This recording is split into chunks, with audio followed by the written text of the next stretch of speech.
My name is Victoria Faoro, and today we're going to cook with summer's vegetable abundance. Summer's a great season for plant-based eating. In fact, sometimes the choices and quantities are almost more than a person can handle. We'll look at a variety of delicious and healthy dishes to make with summer vegetables. Full recipes for all the dishes discussed are provided at the end of this video. As always, good meals start with careful selection, whether that means harvesting at the right time from your own garden or purchasing the best produce at a farmer's market or supermarket. It's always great to purchase locally grown produce because it's usually much fresher and it's more likely to have been harvested when it's ripe. When selecting produce, I always look for plump green stems and smooth skin. It's also important to know how to best store your fresh vegetables. This is a list detailing which vegetables should be immediately refrigerated, which should ripen on the counter, and which should remain at room temperature. I've included this chart at the end of the presentation so you can review it with the recipes. But remember, it's important to use good judgment. If your tomatoes were spoiled before you can use them, by all means put them in the refrigerator. And any time a vegetable is cut open, the remainder needs to be refrigerated. It's natural for stores and farmers' markets to display onions close to potatoes. They both grow in the ground and are such great companions in cooking. But be sure that when you bring them home, you store them in different places. Onions will promote the sprouting of your potatoes. Let's talk about washing produce. If you bring vegetables in from the garden, you may feel you should wash them immediately. But in washing them, you're removing some natural protection, and the resulting moisture promotes the growth of bacteria. It's best to just brush off any soil and then wash the vegetables later when you plan to use them. Leafy greens are the exception. They stay crisper if they're washed before refrigerating. Wash produce under running water with no detergent or bleach. Wash produce even if you plan to remove its skin or rind, so you avoid contaminating cutting boards and surfaces. You do not have to wash purchased, ready-to-use bagged produce. Sometimes you don't need to do much more than wash and cut up vegetables for a wonderful meal. As a country, we've gotten away from turning what is ripening at the moment into a meal. My mother tells of her grandmother serving new potatoes and peas at the entire meal when both were freshly harvested. Often you can turn the day's freshly picked vegetables into a wonderful salad plate. When the vegetables are in season and very fresh, there's really no need for a dip or dressing. The vegetables all on their own are delicious. If you do want a dip for vegetables, hummus is a nutritious alternative. The great thing about hummus is that you can also spread it on a tortilla and then cover it with whatever vegetables you have on hand, chopped, sliced, or shredded. It works great with almost all vegetables. This recipe is included in my Meatless Mediterranean cooking presentation, but it's so perfect for raw summer vegetables that I'm going to repeat it here. It involves very few ingredients: chickpeas, olive oil, sesame tahini, lemon juice, garlic, and salt. Canned chickpeas, also called garbanzo beans, work fine for the recipe, but when I'm able, I like to cook dried beans to avoid the additional sodium. If I'm using dried beans, I wash them and cook them in a pressure cooker. They need to cook until they're very soft. I cook them at least 45 minutes in my pressure cooker. I want our hummus to be smooth and creamy. Drain the cooked chickpeas, but save the liquid. The next step is optional, but completing it makes an extraordinarily smooth hummus. The step is skinning the beans. My husband thinks it's crazy to even mention doing this, but it's actually quite easy to skin them with your fingers in a bowl of water. The bean pops right out. Many of the skins will float to the top so you can pour them off. Next, process the beans with olive oil, bean cooking liquid if you have it, or water, and salt. Add tahini, lemon juice, and garlic. Tahini is a thick paste made from raw sesame seeds. You may have to stir your tahini before adding it to integrate the oil that rises to the top. Tahini may be available in international sections of your grocery store, and it's almost always available in health food stores. I mince the garlic before adding, and I add it gradually during the processing and taste it after each addition. Garlic can overwhelm hummus if you're not careful. Puree again until very smooth. It may seem a little thin, but it will thicken as it's refrigerated. We make hummus often in the summer to eat it with any fresh vegetables available. It's a great totally plant-based dip with very little saturated fat. Hummus is also a great base for tortilla wraps featuring fresh vegetables. I just cut up the freshest vegetables, spread a tortilla with hummus, and add the vegetables. Leftover hummus works great for quick, fix-it-yourself meals. Here a plate of various vegetables have been prepared for covering hummus on a tortilla. For this very informal lunch, we've put the refrigerator dishes right on the table. An occasional concession to my husband, who takes care of dishwashing for meals. Also included is a cucumber salad we'll make in a few minutes. A cream cheese spread with raw vegetables makes another very easy summer snack. I don't usually use mixes of any kind, but a little ranch dressing mix is a great way to easily add considerable flavor to the cream cheese. You could also just add some minced garlic or onions or herbs if you want to avoid the mix. I finely chop vegetables or food process them and assemble everything on a cutting board. Spread the cream cheese mixture over a tortilla. Sprinkle the vegetables on top. Notice that I've left about 1 inch on one edge with no vegetables. The area without vegetables will seal the roll shut when you roll it. Roll it up and then place the rolls in a container and refrigerate them if possible for at least an hour for easier slicing. Slice the roll into pinwheels. The pinwheels stick together more firmly if you use more cream cheese, as I did in the 4 rolls in the center. But I really like them with less cream cheese and more vegetables, as around the outside. This is a great snack for children as well as adults. It's even fun to make with children. If you want, you can also mix the chopped vegetables into the cream cheese and then spread it. But I like the way it looks with the layer of cream cheese and the contrasting vegetables. Another recipe using raw vegetables is Asian zucchini noodle salad. At some point in the summer, most of us find ourselves with more zucchini than we know what to do with. This is a great way to use the vegetable. This salad can be made with finely sliced zucchini, but if you have a spiralizer or other food slicer that will make zucchini noodles, they're great for this recipe. My spiralizer works best with half a zucchini at a time. I don't peel the zucchini, as the peel is fine to eat. It adds color to the dish, and most importantly of all, it contains many of the vegetable's nutrients. Actually, a zucchini is a fruit, but for this presentation, we'll refer to it as a vegetable. When I'm spiralizing the zucchini, I set a baking pan under the machine to catch the noodles. The zucchini noodles will come out very long. I use kitchen shears to cut them into smaller strands. These noodles are very low in calories and can be used with a variety of salad dressings and pasta sauces. If I'm using them as pasta, I don't boil them as you would noodles. If I cook them at all, I drop them into boiling water and immediately remove them and drain them. Often I just add hot sauce and the heat will cook them just enough. For this recipe, we don't heat them at all. We just add a dressing of soy sauce, rice vinegar, sesame oil, and sugar. I always try to use low or reduced sodium soy sauce. We all need to avoid sodium whenever we can. I like to use dark sesame oil for this recipe. It has a stronger flavor than regular. This is a delicious salad. It's also good with shredded cooked chicken added for an entree.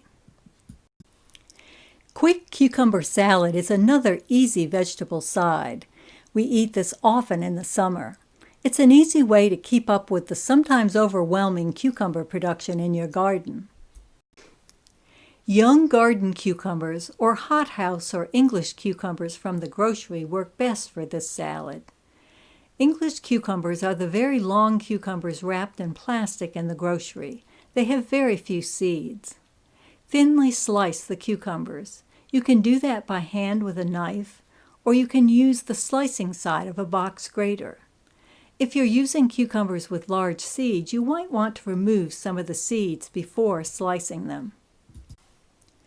I have sometimes used a mandolin to slice the cucumbers, but recently I've begun using this simple slicer, which acts like a mandolin, but doesn't involve adjusting sharp cutting blades, which seems safer to me to use. It also is much easier to clean. The container base that collects slices is also very helpful. Also thinly slice a red onion. Combine the sugar and water in a pan and heat until the sugar has dissolved, and then add white vinegar, salt, and red pepper flakes. You don't need to use a fancy vinegar for this. Plain white distilled vinegar works just fine. Pour the hot liquid mix over the cucumbers and onions and refrigerate the mixture. It's best if it sits overnight in the refrigerator, but I must admit that we have often eaten it hours later. We've even eaten it warm. It's delicious and keeps very well.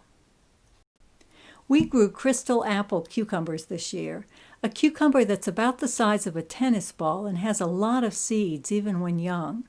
The seeds are not as tough as they are in many large cucumbers, so I tried making this salad with seeds and all, and it actually came out fine. As you can see, not only did I have the wrong kind of cucumber, but I also had only yellow onions. The salad doesn't look as attractive as it might, but the flavor was great. It can really be made with any onion. The onion doesn't have to be sweet. This salad is a great dish to have on hand to eat with other leftovers. Here we're enjoying it with sliced tomatoes, roasted beets, and raw peppers. It's a tangy, sweet, and sour. My husband calls it dessert. We're featuring a lot of raw salads, but it's hard not to when we're dealing with the great fresh vegetables of summer. Cilantro lime slaw is a great coleslaw variation, one that goes really well with seafood and with tacos. It's very simple to make. Shredded cabbage can be purchased, but it's also easy to shred your own. I use the slicer we used earlier for cucumbers. If you use a slicer like this or a mandolin, be sure to always use the knobbed spike vegetable holder, so your hands never come anywhere near the blade. You'll end up with some exterior leaves that don't shred. I just shred them using my chef's knife on a cutting board. Thinly slice a red onion. I also add shredded carrots or thinly sliced peppers. Chop fresh cilantro. Cilantro is very tender. It's fine if some stems are included with the leaves. Mix the dressing of olive oil, lime juice, honey, garlic, red pepper flakes, and salt. Fresh lime juice is great for this, but you can also use bottled juice if you don't have fresh limes on hand. Combine the vegetables, add the dressing, and toss. Here we're adding it to a shrimp taco. We love it with tacos. Another recipe that takes advantage of seasonal vegetables is summer squash and sweet corn. It's a cooked side, but it's also great warm, at room temperature, or even cold. This dish is very simple, and that means every ingredient is important. The recipe works with any summer squash. Just be sure your squash is fresh. The squash in the upper left would make me decide to cook something else. We want to leave the skin on to maximize nutrition, so freshness is especially important. I cut the squash in a small dice just a little larger than corn kernels. If you prefer, you could shred the squash. If you're using fresh sweet corn, you'll need to husk it. It's easy to pull the husk and silk off, but sometimes the process frustrates people. You can use your microwave to make it easier. Just put the ear in the microwave with the husk on, microwave for 2 minutes, and then remove it, being careful to use a thick towel or pot holder to protect your hands. It will be hot. Cut the bottom end off and then squeeze the ear out. The silk will stay in the husk. It works really well, but I have to admit that I still do it the old-fashioned way. It was one of my jobs as a child. However you husk your corn, the next step is to remove kernels from the ears of corn. It works great to set a small bowl upside down inside a larger bowl. Cut a piece off the bottom of the ear to make it flat, and stand the ear of corn on the small bowl, and just cut down the ear to remove the kernels, which will fall into the larger bowl. This is a safe and neat way to cut the kernels off. Next, chop onions or scallions. If I'm using yellow squash, I like to use scallions so their green tops will add color to the dish, but onion will also work. If I'm chopping scallions, I cut them in thirds, gang them up, and slice off the pieces. Then I chop them further. Saute the onions or scallions, and then add the squash and saute until the squash is almost done. You want it tender but not overcooked. Add the sweet corn and saute for a minute or two longer. If you've used the microwave to husk the corn, be sure to saute only long enough to heat it through, as it will already be cooked. Here is the dish made with zucchini, which is my favorite squash to use for this recipe. This is a great dish because the primary flavor is of sweet corn, so it's a nice way to use zucchini without it seeming like yet another zucchini dish. When you eat what feels like a half cup of corn, you're really eating a quarter cup of corn and a quarter cup of zucchini, which is much lower in calories. This dish is great warm, at room temperature, or cold. In the summer, it's especially important to be flexible with cooking. When these string beans began maturing a few at a time, I steamed what I had on hand, chopped them up, and added them to a batch of corn and zucchini. I also chopped up one of the stalks on an onion I'd just harvested and used that for the onion in the dish. The dish worked great with these changes. My only disappointment was that my purple string beans turned dark green when I cooked them. I'd hoped to add purple to the dish. Summer often brings a surplus of greens and herbs. A delicious way to use those is to make a pesto. The traditional pesto is made with basil, and it's delicious.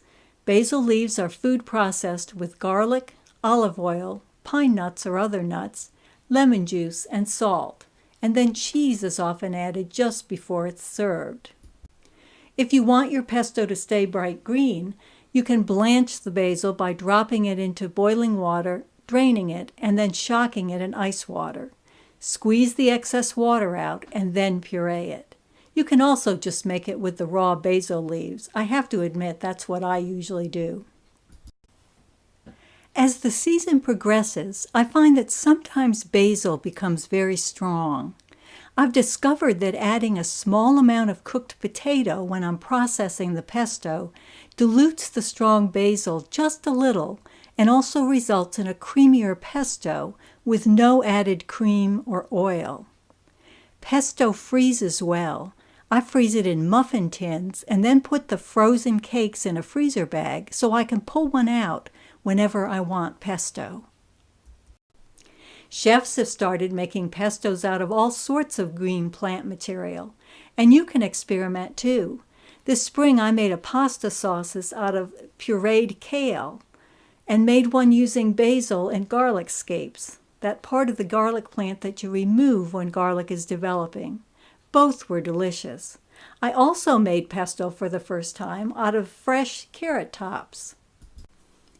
I love making use of vegetable parts I might normally discard. You just strip the fine leaves from the carrot top stalks. Puree them in a food processor. I added the pureed tops to salad dressings and also added garlic and olive oil to make a pesto sauce for pasta. At one point, I added roasted carrots to the carrot top pesto, along with some chopped toasted walnuts. The dish was very tasty. Summer is a time to feel free to try adding vegetables you have on hand, even when you're using a recipe. I make this next recipe every year when tomatoes are getting into full swing and the first potatoes are being harvested. Mediterranean potato salad. It's a great summer salad because it doesn't have any mayonnaise, so it keeps well on a picnic table and really lets the fresh flavor of tomatoes and potatoes shine through. If possible, I clean up the potatoes and leave the skins on. For that reason, I always try to buy organically grown potatoes.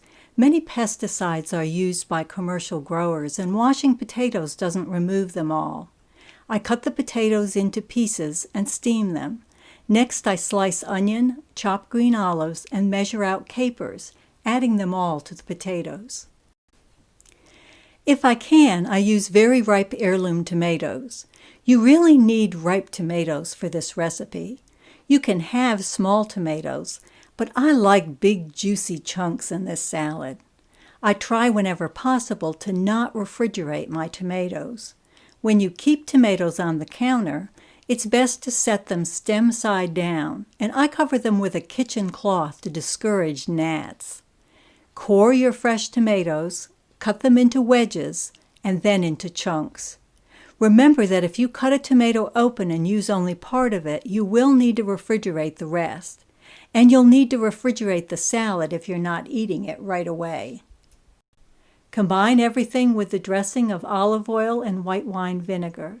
Season with salt and pepper, and you have a delicious salad. This is a very easy recipe for enjoying newly dug potatoes, or any other firm potato for that matter. It's potato with mustard dressing. According to Joe Robinson, author of Eating on the Wild Side, a potato's skin contains 50% of the antioxidant activity in the potato, and its high fiber slows the digestion of starch and sugar, giving the potato a lower glycemic value. So the skins are important for maximum nutrition. So I always try to leave the skins on. But as you can see, I do clean them up, trimming off any green areas, eyes, and highly blemished areas. These potatoes were pretty large, so I've cut them into chunks. Next, heat olive oil and Creole mustard, which is a very coarsely ground mustard. Any coarsely ground mustard will work. Sometimes it's called country mustard in the grocery store. I also add a little cayenne at this point. You can adjust the amount for your taste. You can use butter instead of olive oil, but I feel olive oil works well, and I always prefer to use an unsaturated fat whenever possible. Add the potatoes and stir. Sprinkle chopped parsley over the potatoes. Stir in, and the dish is ready. It's great warm, but we often eat it at room temperature as well. If you plan to eat it at room temperature, I would definitely suggest you use olive oil rather than butter. Roasting is a great way to cook excess vegetables you have on hand in the summer. Roasting brings out the natural sugars in vegetables and really enhances their flavor. As the week progresses and I'm left with bits and pieces of vegetables not needed in dishes I've made, I will often just combine them on a baking sheet with olive oil and a sprinkle of kosher salt and pepper and roast them. If some vegetables are done earlier, I just remove them from the sheet and then return the rest to the oven. Just about any vegetable roasts well. I love the fine roots on the carrots. They become crispy.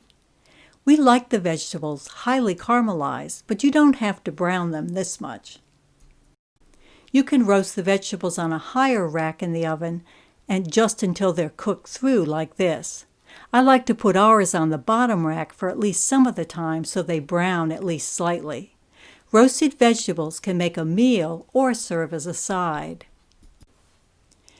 Our next recipe is a very easy pasta recipe that we really enjoy. Green pea, basil, and scallion pasta. The recipe can be made with fresh peas, but frozen peas also work very well. I think these days peas are a highly underrated vegetable. They really are delicious. Because of the shape of peas, this recipe really works well with a pasta shape that has a pocket to capture some of the peas. First, chop scallions or green onions and fresh basil. Basil really works well with peas. To finely chop the basil, I pile the leaves in a stack and then roll them into a cigar shape. I finely slice through the roll and then chop more finely. Next, cook fresh peas or drop frozen peas into boiling water, just long enough to thaw them. Assemble the ingredients at the stove because cooking will take very little time. You want everything at your fingertips. Chefs call that mise en place, everything in place. We make the sauce by sautéing the scallions in 2 tablespoons of melted butter and 1/4 cup of dry vermouth.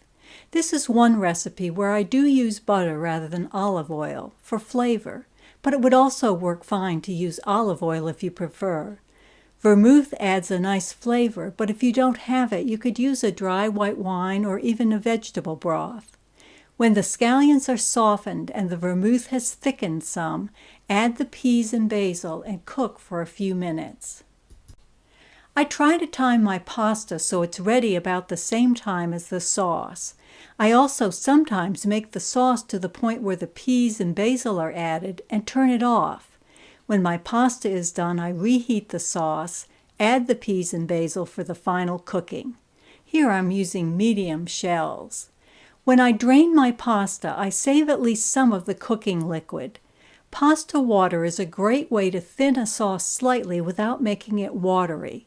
The starch in the water acts as a subtle thickener. This sauce can become dry. A little bit of pasta water will make it perfect. I always add a tablespoon or so of pasta water to leftover pasta before putting it in the refrigerator to keep it from becoming dry. Pasta absorbs additional liquid as it sits. Our next recipe features ripe tomatoes. It's a tart with a thin base of custard, cheese, and herbs, and circles of thick tomato wedges. This is a tart to make when vine-ripened tomatoes are plentiful.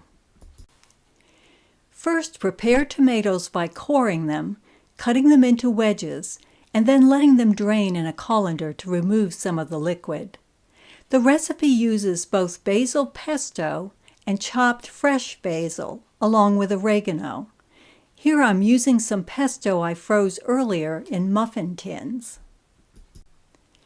This is made in a pie crust that has been baked blind, baked without filling. You can make your own favorite pie crust recipe, or you can purchase a crust.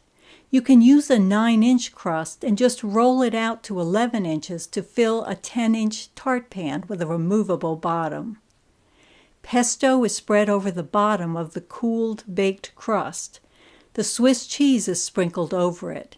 You could substitute cheddar or mozzarella for the Swiss cheese or use a combination of cheeses.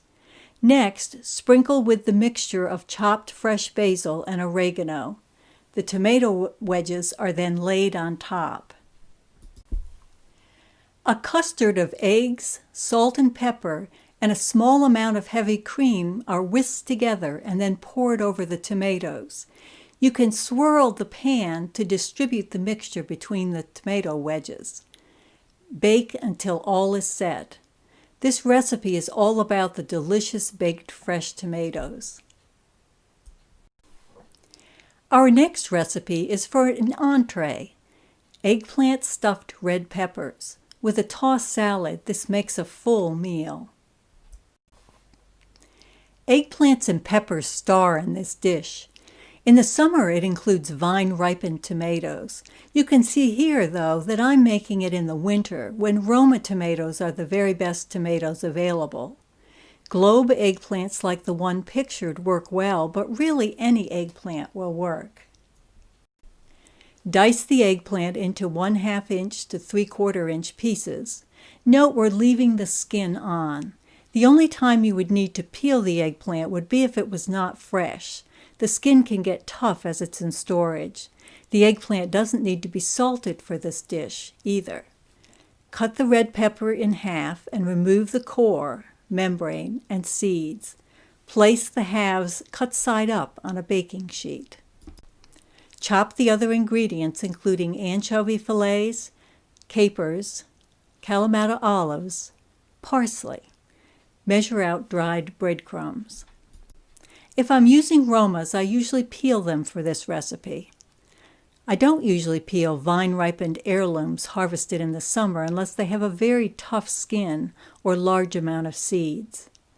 To peel them, drop them into boiling water for a few seconds and then into an ice bath. The skin should pull right off. If you want, you can cut an X in the skin at the bottom of the tomato before putting it in boiling water to help the skins peel in large pieces. I usually don't find that necessary. I usually also seed Romas. I just cut them in half crosswise and squeeze out the seeds. Then I chop them. I don't usually seed summer tomatoes, but you can if you want.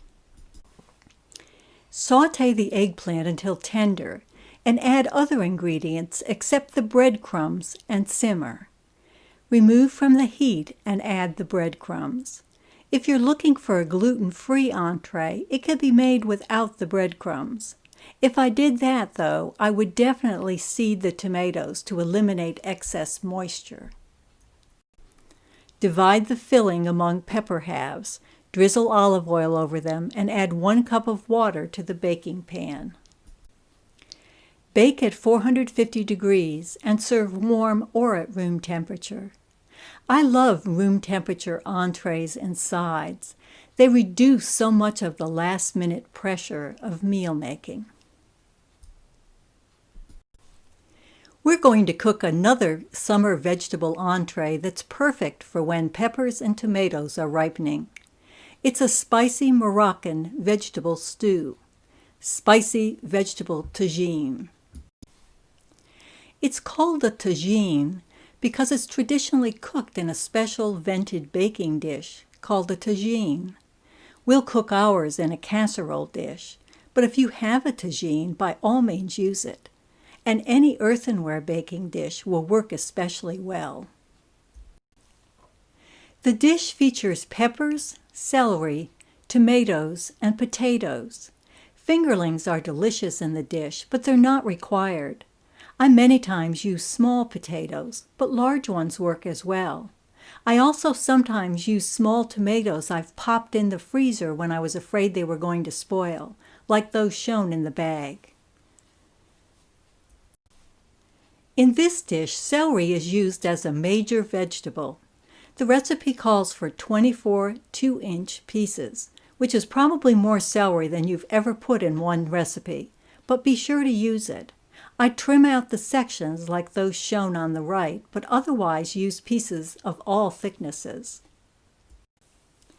Next, cut 1.5-inch squares of red, yellow, and green peppers. You can use any color, but it's great to use 1 green and 2 of the sweeter peppers, red, orange, or yellow. I cut slabs from the pepper, remove the membrane, and chop the slabs into squares. If you use small tomatoes, just slice them in half. You can also chop larger tomatoes. If using fingerlings, you need to only slice them in half lengthwise, which makes them fairly thin throughout for cooking. Here I'm using a larger Yukon Gold potato. Normally, I wouldn't peel my potatoes for this recipe, but when I see green chlorophyll like this on a potato, I know that it's been exposed to quite a bit of light, which also encourages the production of solanine, which can be toxic to humans in large amounts. A potato like this is likely to have some concentration of solanine in the same area. As a safety precaution, I always peel a potato like this until there's no visible green and remove eyes and their green. I don't want to take even a remote chance of making someone ill with my food. Next, combine the celery, peppers, and tomatoes. You can see here that this time I made the recipe using wedges of larger tomatoes as well as some smaller tomatoes from the freezer. It's a very flexible recipe. This dish includes an herb sauce that can be hand-chopped or more finely chopped in a food processor. Whether I'm using a food processor or not, I peel the garlic and use a garlic press to mince it. Here I've pressed down on the garlic with a knife to crack the peel, peeled it, and minced it in the press. Next, I chop parsley and cilantro. Note I've chopped an entire bunch of parsley and have enclosed what I don't need in a foil package and labeled it for freezing in a freezer dish or bag. I try to immediately do that with any fresh herbs I'm afraid I won't be able to use. They keep beautifully in the freezer. Next, I combine the garlic, paprika, cumin, cayenne, and salt, and then add the parsley, cilantro, lemon juice, apple cider vinegar, and olive oil. I prefer to hand chop the herbs so there are larger pieces. But you can also process it all for more of a sauce. Either method results in a very flavorful dish. The next step is very important. You steam the potatoes until they're almost done. If you don't do this, you will need to seriously overcook the peppers and other ingredients in the oven in order to have edible potatoes. I know this because I recently forgot the step. I've also begun throwing the celery in on top of the potatoes for the last 4 or 5 minutes or so, especially if the celery is very firm. Usually that means very green. Combine the pre-cooked vegetables and everything else in a large baking dish. Cover it with a lid or foil. Bake covered. If you have hand-chopped herbs, it will look like the photo on the left, and the right is the way it will look if you process the herbs in a food processor. You can serve this stew with couscous or rice. I like to serve it with Moroccan couscous, which are easy to make. They include toasted sliced almonds and chickpeas. You can toast the almonds in a skillet on the stove or in an oven. Just watch them closely as they're very thin and will burn easily. Juice a lemon. I have given a measurement in tablespoons as the size of lemons and the amount of juice in them varies widely. Remember that lemons with a little give will be juicier, and they'll juice better if they are at room temperature and if you bear down and roll them on the counter a few times before cutting them in half to juice them. Combine drained and rinsed chickpeas with couscous. I always use low-sodium beans if possible. Add hot broth or water and the lemon juice. Cover and let it sit. The couscous will absorb all the liquid. This pasta involves no additional cooking. Your meal will be ready. This dish reheats well too. If you're like us, you enjoy having leftovers for future meals. If you have leftover Moroccan couscous after the tagine is gone, you can easily make it into a great salad. Just add chopped fresh vegetables, herbs, lemon juice, and olive oil. I also add a little bit of water whenever I'm making a salad out of leftover pasta. Carrot orzo is a great side to make when carrots are in season and fresh rosemary is available. Orzo is a small, rice-like pasta. This dish resembles a creamy risotto, but it's much easier to make. I really like to use sweet, young carrots for this, but it can be made with any. You could grate them, but I chop them very finely in a food processor. You then saute the carrots and uncooked orzo in 2 tablespoons of butter until the pasta is golden. Add the water, broth, and minced garlic and cook until the liquid is absorbed, stirring frequently. Remove from the heat and quickly stir in the Parmesan cheese, sliced scallions, and minced fresh rosemary. It's creamy with delightful flavors. Watermelon rind pickles are a great way to turn kitchen waste into delicious food. This is a recipe I've adapted from one my grandmother used. In reality, I think it was originally my great-grandmother's recipe. Remove the fruit from each watermelon slice. I used to meticulously trim off all the red, but I've come to realize that it's actually quite attractive to have a little left on. Next, trim off the green skin. Be sure to do this safely.